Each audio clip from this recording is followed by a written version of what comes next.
Hello, ഞാനിന്ന് പച്ചക്കുരുമുളക് അരച്ചിട്ടുള്ള ചാളക്കറിയാണ് കേട്ടോ. അപ്പോൾ അതിൻ്റെ ഉള്ള കാര്യങ്ങൾ: പച്ചക്കുരുമുളക്, ചുവന്നുള്ളി, കറിവേപ്പില, ഇഞ്ചി, വെളുത്തുള്ളി, മഞ്ഞൾപ്പൊടി, ഉലുവ, മല്ലിപ്പൊടി, ഉപ്പുപൊടി, 2 വലിയ തക്കാളി, നെല്ലിക്ക വലുപ്പത്തിൽ പുളി, ഒരു 5 വെറ്റ് ചുവന്നുള്ളി വേറെ അരിഞ്ഞത്, 200 ചാള.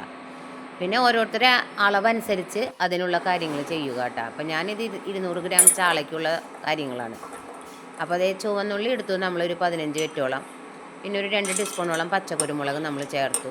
ഇത് നല്ല നമ്മൾ ഫൈൻ പേസ്റ്റാക്കി 2 തക്കാളി അതിലിട്ടു ഫൈൻ പേസ്റ്റാക്കി നമ്മൾ അരച്ചെടുക്കുക.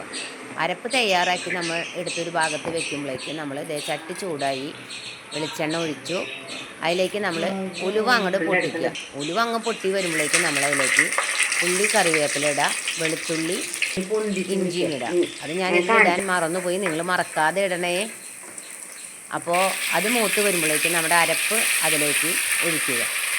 ആ അരപ്പ് ഒഴിച്ച് മീഡിയം ഫ്ലെയിമിൽ വെച്ച് വേണം പിന്നെ അരപ്പ് നമ്മൾ ശരിയാക്കി എടുക്കുക. അത് നല്ല മൂത്ത് വരുമ്പോഴേക്കും നമ്മൾ മല്ലിയും മഞ്ഞളും ഉപ്പുപൊടിയും ഇട്ടു. എന്ന് വെച്ചാൽ അതിന് മുന്നേ നമ്മൾ ഇട്ടാൽ ചിലപ്പോൾ അതിങ്ങനെ പിടിക്കാനായിട്ട് ചെറിയ സാധ്യതയുണ്ട്, പൊടികൾ ആഡ് ചെയ്ത് കഴിഞ്ഞാൽ. അതിന് ശേഷം നമ്മൾ അതിലേക്ക് പുളിവെള്ളം ഒഴിക്കുക. പുളിവെള്ളം ഒഴിച്ച് നല്ലൊന്ന് തിളച്ച് ഇതായി വരുമ്പോൾ നമ്മുടെ ചാളക്കുട്ടന്മാർ അതിലേക്ക് തട്ടിയിടാം. അവർ അതിൽ ഒന്ന് തുള്ളി കളിച്ച് വരുമ്പോഴേക്കും നമുക്ക് ഒന്ന് വെന്ത് പാകമായി വരുമ്പോൾ പച്ച വെളിച്ചെണ്ണയും കറിവേപ്പിലും ഒഴിച്ച് കറി വാങ്ങി വയ്ക്കുക. അതിന് ശേഷം നമ്മൾ ചെയ്യേണ്ട കാര്യമാണ് ഒരു പ്ലേറ്റിൽ ചോറെടുക്കുക, ഈ കറി ഒഴിച്ച് ചാള കൂട്ടി തിരുമ്പി ഒന്ന് കഴിച്ചു നോക്കിയേ. അപാര രുചിയാണ് കേട്ടോ. അപ്പോൾ നിങ്ങൾ ട്രൈ ചെയ്യുക, സബ്സ്ക്രൈബ് ചെയ്യുക, ലൈക്ക് ചെയ്യുക, കമൻറ്റ് ചെയ്യുക, ഷെയർ ചെയ്യുക. നിങ്ങളപ്പോൾ ഇത് കമൻറ്റ് ചെയ്യാൻ മറക്കരുതേ. Okay, by.